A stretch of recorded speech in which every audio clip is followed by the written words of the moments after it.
Welcome to Then and Now, brought to you by the UCLA Luskin Center for History and Policy.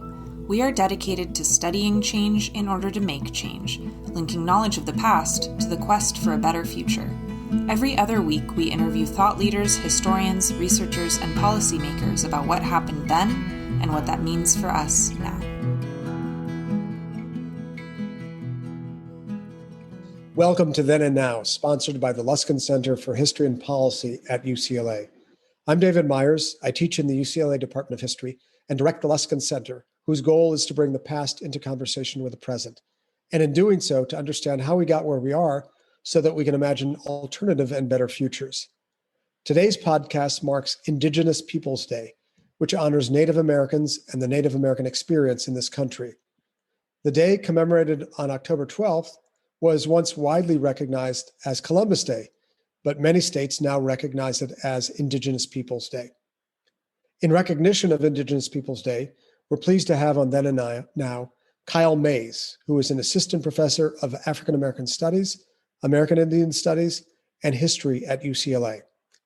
Kyle is a pioneering and transdisciplinary scholar whose work stands at the intersection of African American and Native American history.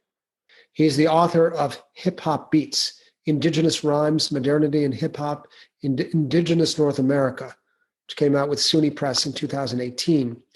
And he's currently completing a major book forthcoming with Beacon Press entitled An Afro-Indigenous History of the United States, which will be part of Beacon Press's Revisioning American History series. Welcome to Then and Now, Kyle. Thank you, David, for the introduction, and I'm glad to be here on the podcast. So as I noted at the outset, we are marking Indigenous Peoples Day. Can you tell us about the origins of the day and what it has come to represent? Yeah, so I'll take you back to 1977. In the midst of a lot of indigenous nations from around the world, especially North America and Central and South America, advocating for indigenous rights and for the United Nations to advocate for it. So one of the resolutions which emerged in 1977, sort of the year of indigenous peoples at a conference, they came up with the idea to replace or at least acknowledge and honor Indigenous Peoples Day. And by 1990 in Berkeley, California, a group of indigenous folks and also non-indigenous folks got together and more formally created Indigenous Peoples Day. Also, a meeting occurred in Ecuador in the same year. And then by 1992, it became an official holiday within Berkeley. And then subsequently thereafter, maybe like 20 years later or so, more and more cities, states began to recognize Indigenous Peoples Day. And I think Los Angeles was 2018, I think it was.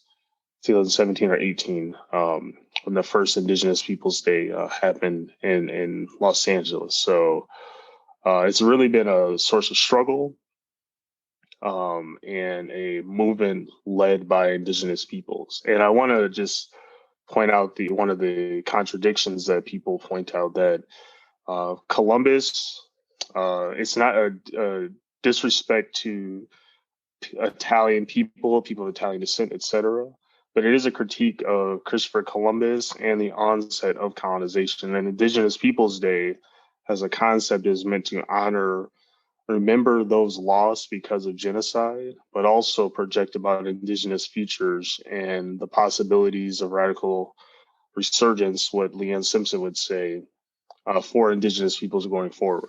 Good. Well, I hope we will get to talking about the future, but this part of the podcast will be devoted to the past. This is the then section of the podcast, and I want to delve now into your scholarship.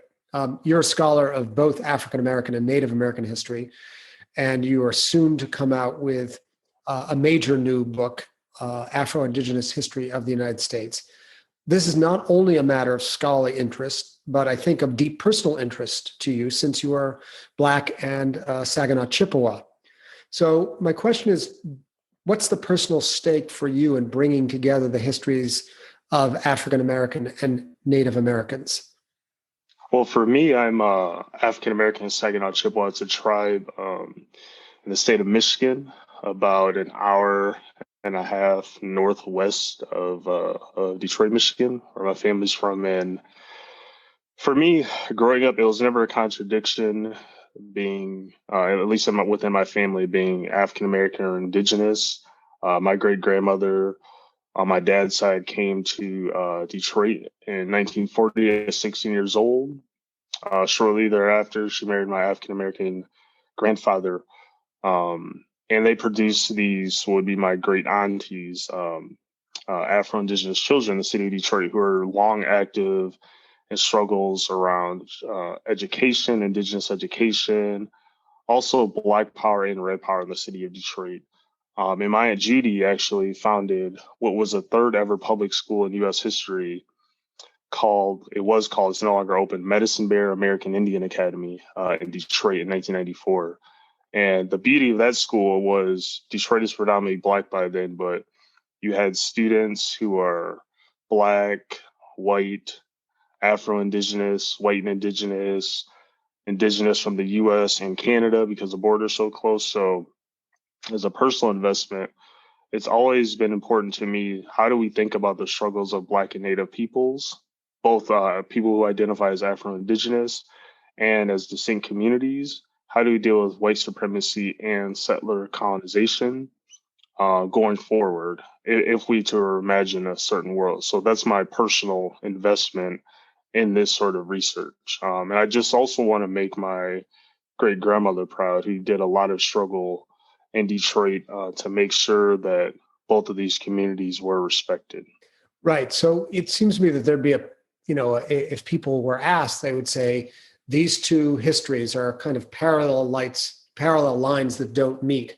But your project is to point out the points at which they do meet, at which they do intersect and overlap.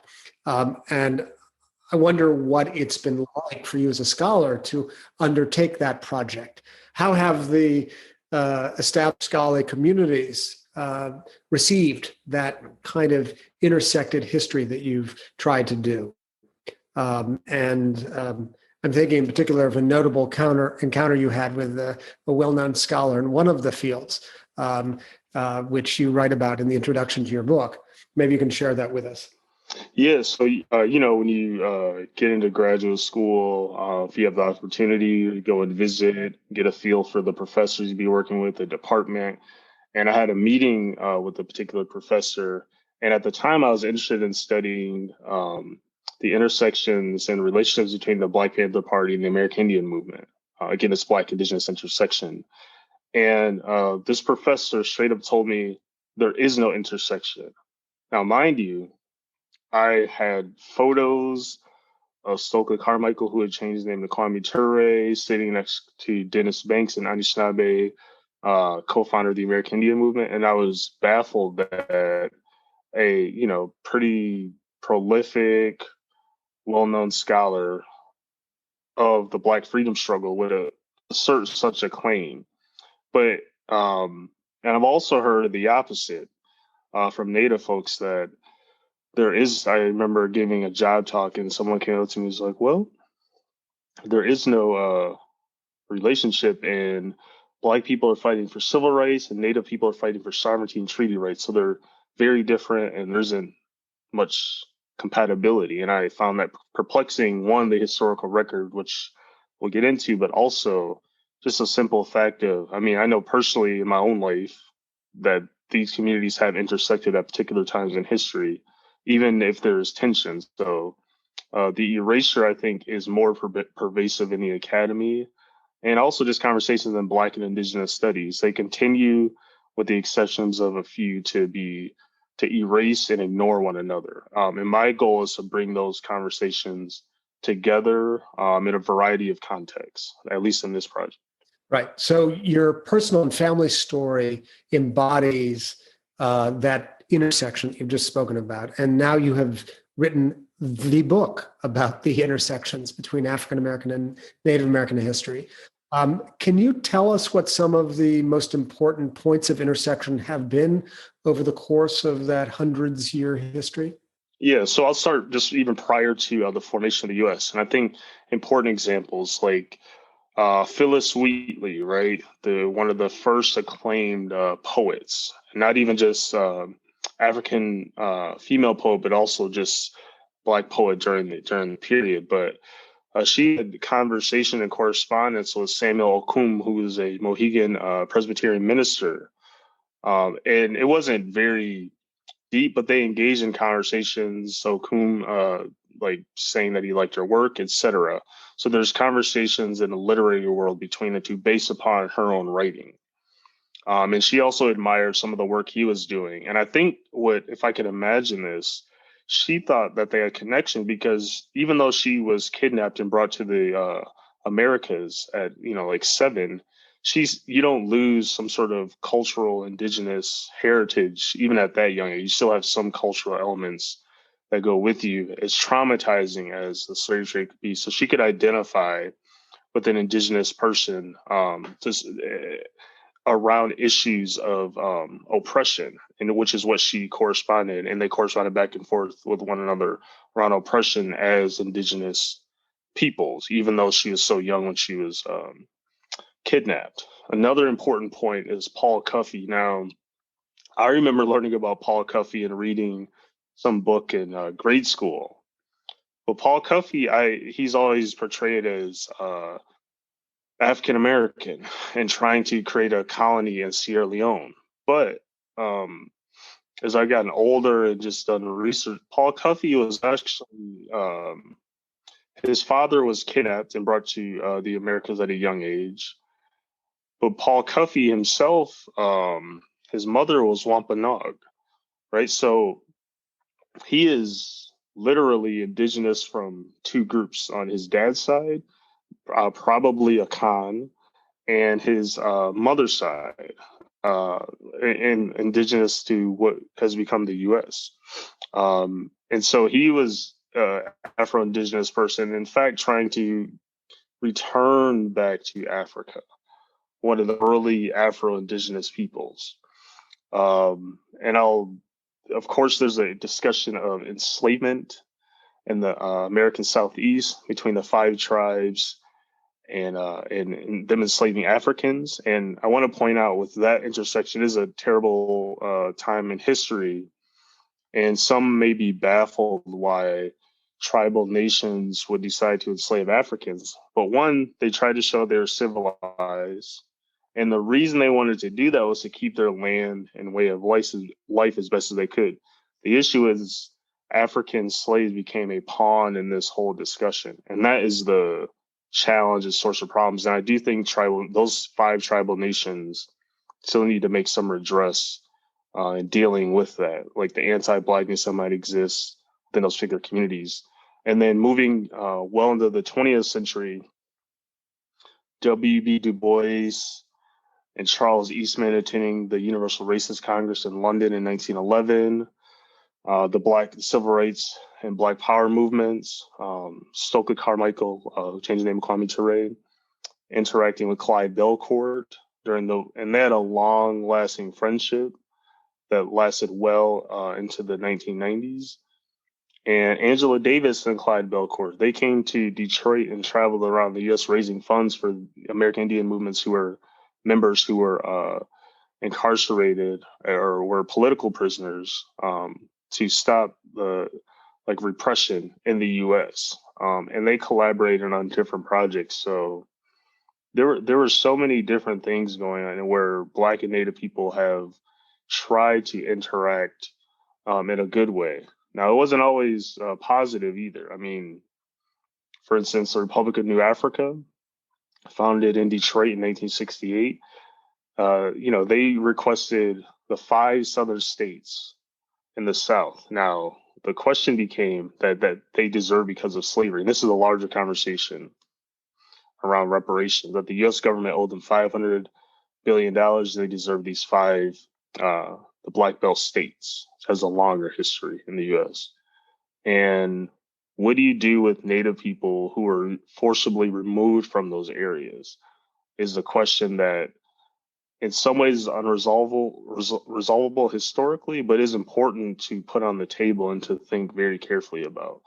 So there's a lot of conflict but also collaboration that I think I try to highlight throughout this book. So this is a work in a sense of excavation, of really pushing to the fore points of contact, collaboration, conflict, also it seems the shared experience of being oppressed. And in that regard, one of the concepts that surfaces in the introduction to your book is the idea of resistance, and your insistence that resistance can take many different forms, not just the kind of resistance, for example, that we see at Wounded Knee. There can be cultural resistance. And I wonder if you can speak of what resistance looks like, and in fact, if that is an affinity between these two histories. Yeah, I mean, I'll go into the realm of popular culture right now, but I think like hip hop is one way in which Black and Native people have tried to collaborate. And I'm thinking here of there's a Detroit-based rapper, Southie, who coincidentally went to my aunt's school back in the day. He has a video called "Follow Me Now," and he has there's a drape of Malcolm X like kind of in the background, right?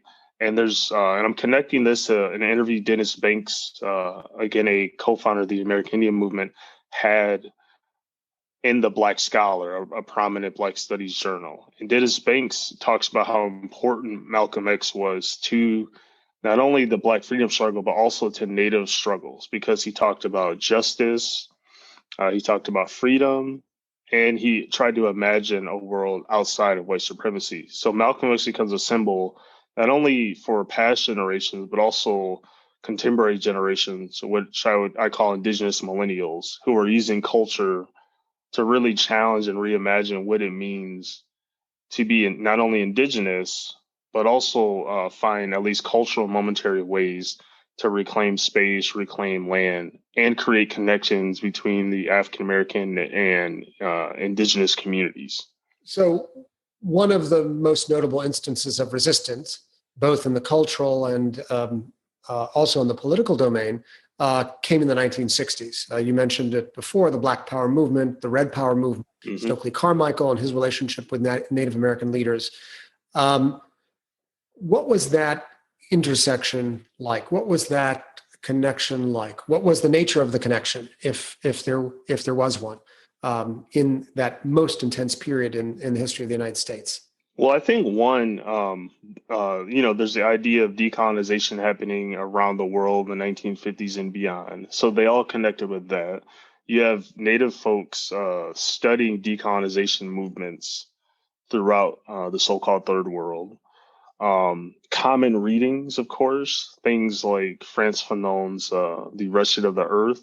They're all reading common literature. And I think one of the important things is they thought revolution was actually going to take place. And with that, they were like, well, who are the oppressed peoples within which we have contact?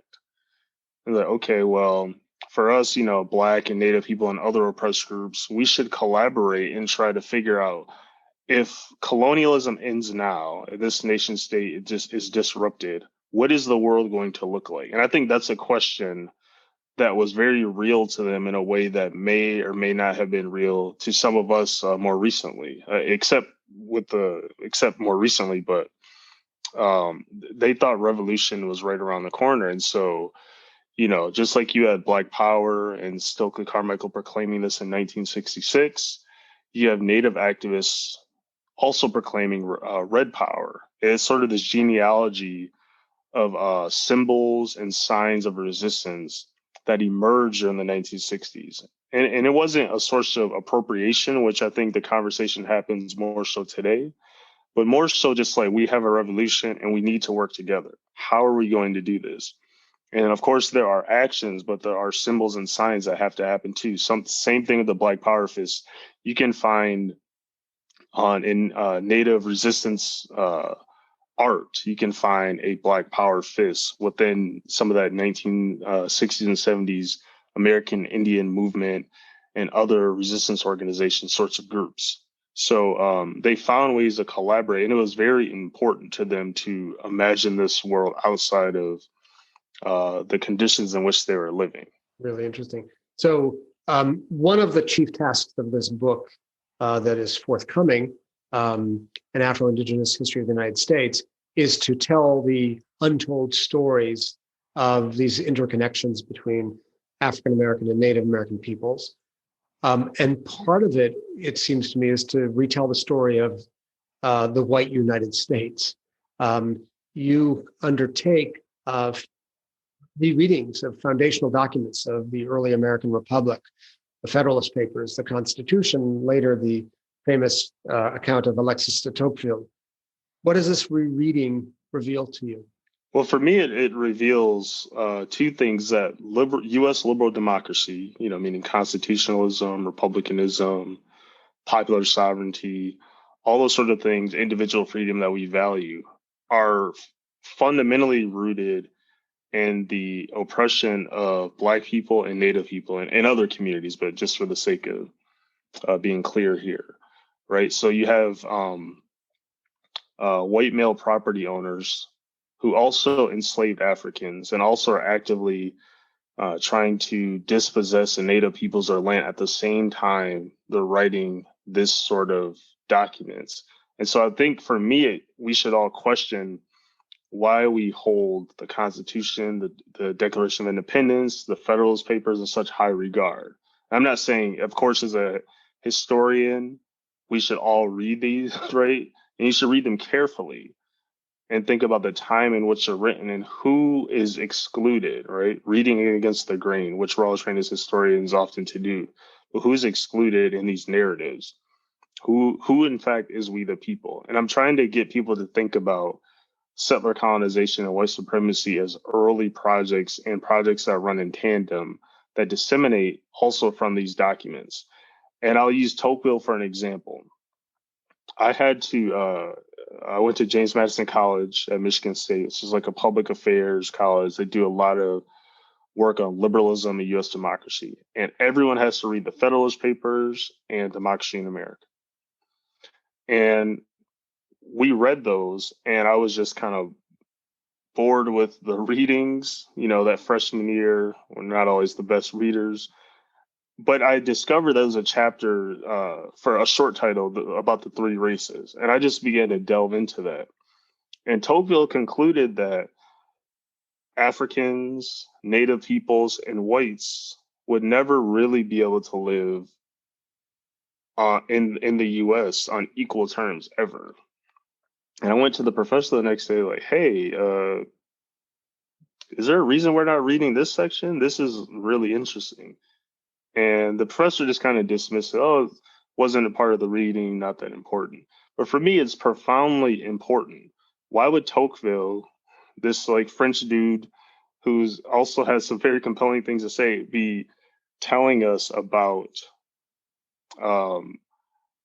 how these groups can never live equally? Because he was critiquing also white supremacy in there, even as he's also upholding white supremacy in various parts of those essays.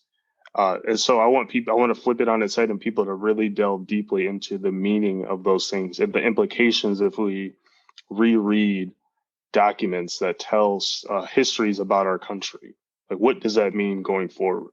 Yeah, so it's in that regard, your focus on African American and Native American history places into clearer representation these guiding ideologies of white supremacy and settler colonialism. And especially in that regard, I want to shift our focus from then to now by addressing your proposition that Black people should be regarded as indigenous, insofar as settler colonialism is very much involved with taking control of the indigenous. Can you explain this claim and what you see as the stakes in it? Sure. And I want to be very clear. And I'm not saying that the descendants of slavery are indigenous in this particular historical moment, right? Because I don't want to erase the Native people here in the U.S. And that, I think, will create further complications around issues around solidarity. But on the flip side of that, I do think that historically speaking, we sort of erase the Africans who were kidnapped and forced to come to the Americas. Those were indigenous peoples. And I think Cedric Robinson and Black Marxism makes this point very clear. You know, even as they came as cargoes, they brought with them culture, languages, cosmologies, histories, and lived experiences that aren't just erased because of the horrors of the Atlantic slave trade. And I think that part is missed. And I think there are still even indigenous elements. They don't look the same. They're very convoluted and complicated that continue to exist amongst African Americans today, whether they're spiritual practices throughout the Americas, right? You might even consider it some sort of Pan-African indigenous remix, if you will. There's, what linguist Geneva Smitherman and others have called Ebonics or African American Vernacular English, rooted in West African languages, remixed with British and other forms of, and then U.S. English. And those elements, at least the grammatical structure, still exist. And again, spiritual practices as well.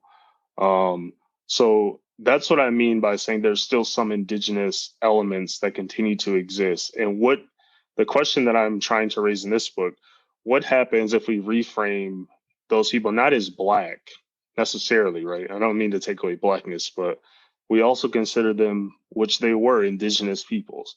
How does that force us to reshape and re-understand and reevaluate how we're approaching the historical development of enslavement as it relates under the conditions of settler colonialism?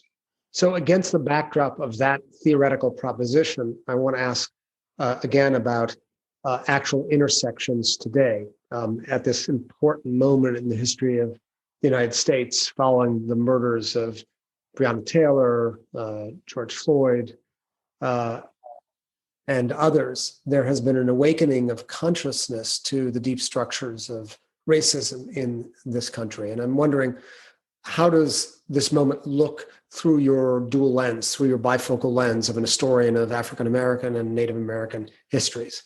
And particularly, do we see a resurgence of the kind of contacts that we saw in the 1960s between Black and Red Power movements?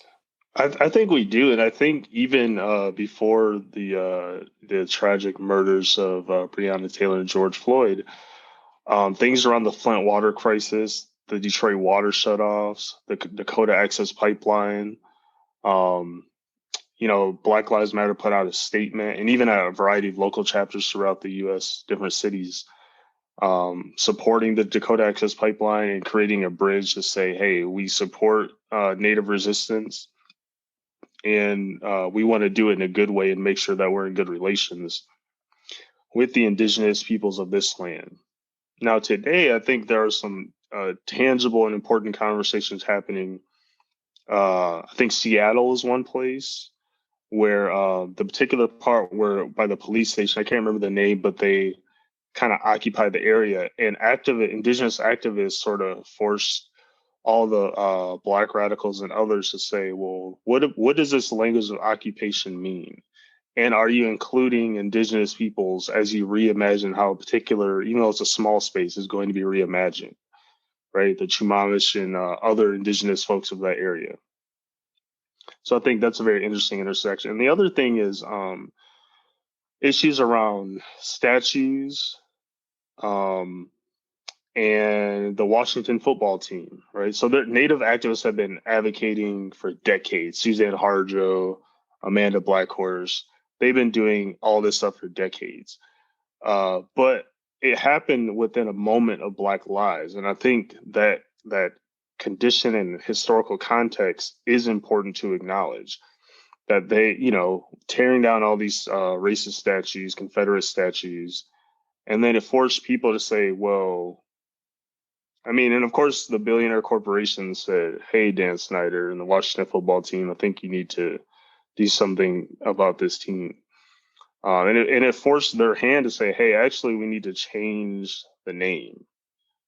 right? So I think in signs and symbols and on the ground, there are many avenues through which Black and Indigenous collaborations are continuing to happen, and it's a legacy of that longer struggle of Black and Native collaboration, which is why I'm trying to get those things in order and out to people for the book. So there's a longer legacy and they can draw on those examples.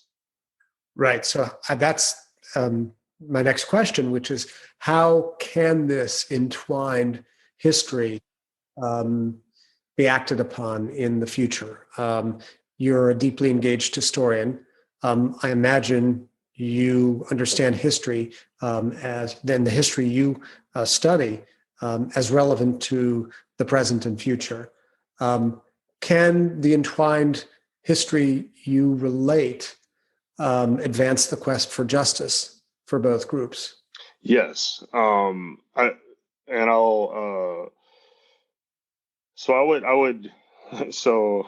our colleague, Robin D.G. Kelly, has the concept of freedom dreams. I mentioned earlier, Leanne Simpson, who's an Anishinaabe Indigenous writer in Canada, has the concept of radical resurgence.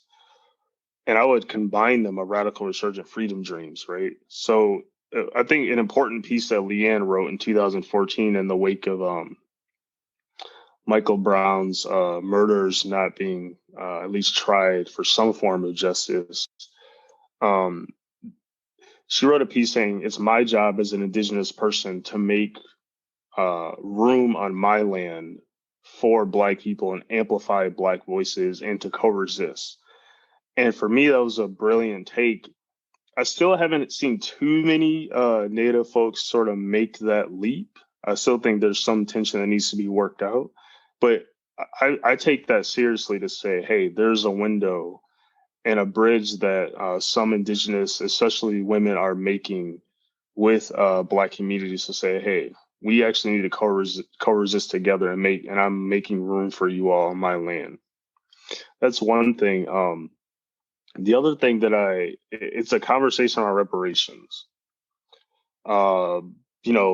William Darity and a co-author, they have a book out on reparations right now. And it's a difficult conversation. The Ta-Nehisi Coates piece is very challenging. And I understand and I support some form of reparations, but what does reparations look like in a racial capitalist nation state? Is that something we should even advocate for? Really? Like, is it just going to be payments, but people continue to be exploited? There's still massive poverty. And I know it's supposed to eliminate poverty in some capacity, but it might just reproduce certain structures that still need, in my estimation, need to be fundamentally uprooted. And what about land, right? So say Black folks get reparations, does that also include land for Native people? And to me, that's an essential question going forward. Like happening in South Africa right now, there's still the discussion of should the Indigenous Black South Africans be given land after land is taken from them in 1913 under apartheid, right? And I think that would be justice, and land without compensation. Now, there's a whole host of things about will it destroy South Africa's economy, etc.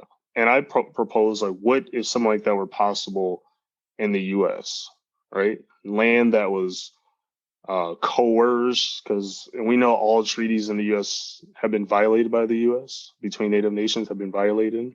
Vine Deloria Jr. has tracked that for a long time ago. But what would returning land look like? And it can't be the same way of owning land in which we operate now, right? It has to be what Martin Luther King Jr. called a revolution of values too. Because, without changing the structures and the values of people, of all of us, then we're just going to recapitulate forms of oppression that don't need to exist. So I'm hopeful, but also cautious about the possibilities of these radical resurgent freedom dreams. Yeah, I mean, there's so much in what you just said. I'm reminded of the fact that the Luskin Center had invited last April Professor Daniel Wildcat to come and talk about as part of our ongoing series on reparations, his own insistence that reparations not be accorded to Native Americans, that in fact it was a matter of restitution of land, of property that had been stolen. You push it one step further by suggesting that reparations for African Americans may simply be another step in sort of the monetization of the system, and that money payouts are not sufficient or adequate, don't get at the core of the deep structural problems. And therefore, you're suggesting a much more sweeping agenda of change, of radical change. And it's in that regard that I want to ask you a final question, by recalling something you wrote in your introduction. You write, "I want you, dear reader, to pick up this book and acquaint yourself with new characters and histories, to think differently about well-known figures and old documents, and to either continue dreaming and building a world outside of white supremacy and settler colonialism, or begin thinking about it. We have to dream and simultaneously build. We will win. We must." So my two questions in conclusion are, do you think history, that profession that you so expertly engage in, has a liberatory power? And do you believe that the arc of the moral universe is bending toward justice? Yes, I think the arc of the moral universe is bending towards justice. And in history, it has to have a certain power, especially in this moment when the current president has created what I forget the exact name, but an executive order with the 1776 project and trying to radically uproot critiques of U.S. history. I mean, we're not going to get better without critiquing and coming to terms with historical injustice in this country. So history, generation for Generation Zers, millennials such as myself, and those even beyond, can tell us a lot about where we've been, what mistakes we made, and how we can be better, not only in the present, but going forward. And I used to like the term history doesn't repeat, it kind of rhymes, but for oppressed populations across the board beyond just Black and Indigenous folks, it's kind of just a large onslaught that, of course, certain things have fundamentally changed, but not fundamentally. They've like kind of surface level changes, but they continue to happen over racism, anti-Semitism, xenophobia, indigenous dispossession. They find ways of continuing to reproduce themselves. It doesn't even matter the historical moment. It doesn't even matter if poverty has declined, what have you. They continue, right? And that means something's fundamentally wrong with society and has not really changed as significantly as I think many of us would have desired. And for me, that's the challenge, where history is important to remind us. And characters tell us a lot. They tell us that people fought as hard as they could and found all sorts of creative ways to resist. And that's why history has a certain liberatory power. You read about Harriet Tubman, you read about Frederick Douglass, you read about all these characters, and they did the very best they could given the circumstances. Amidst a very violent nation state too. And they sort of had these freedom dreams. And this is why I remain hopeful. And but I just watched The Social Dilemma on Netflix, and I used to tell people to Google things, but even that's not a good idea because you don't know what they're going to get based upon the algorithms on their page. So we still need books. I love books as a historian, but a lot of folks don't. We still need historians writing books. Well, we should all look forward to Kyle May's new book, An Afro-Indigenous History of the United States, forthcoming with Beacon Press. It's really been a very illuminating time with you over the last 40 minutes or so, Kyle. Thank you very much for being with us. Thank you for having me, David. I really appreciate it. I can't think of a better way to mark Indigenous Peoples Day then to be with you, Kyle. And thank you to our listeners out there. Let us know your thoughts on this and other episodes of Then and Now. You can email us at luskincenter@history.ucla.edu, LUSKIN center@history.ucla.edu. Special thanks to our executive producer, Maya Ferdman. Until next time, wishing you a healthy and safe day.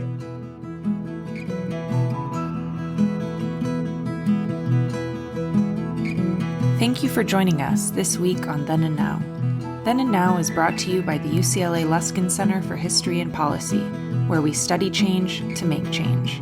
For more on our work, follow us on Twitter and Facebook at our handle, @LuskinHistory. Our show is produced by Maya Ferdman and David Myers, with original music by Daniel Reichman. Special thanks to the UCLA History Department for its support, and thanks to you for listening.